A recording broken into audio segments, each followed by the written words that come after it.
kurz. Wir brauchen Ball! Ball! Wir brauchen Ball! Ball!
Bastos, herzlichen Glückwunsch zum Geburtstag. Was Schöneres gibt es gar nicht. Was muss man jetzt für heute Abend mit ihm machen? Ordentlich saufen?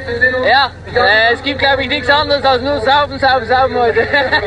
Wie fanden Sie den Auftritt von Bastos eben gerade, die Musikeinlage?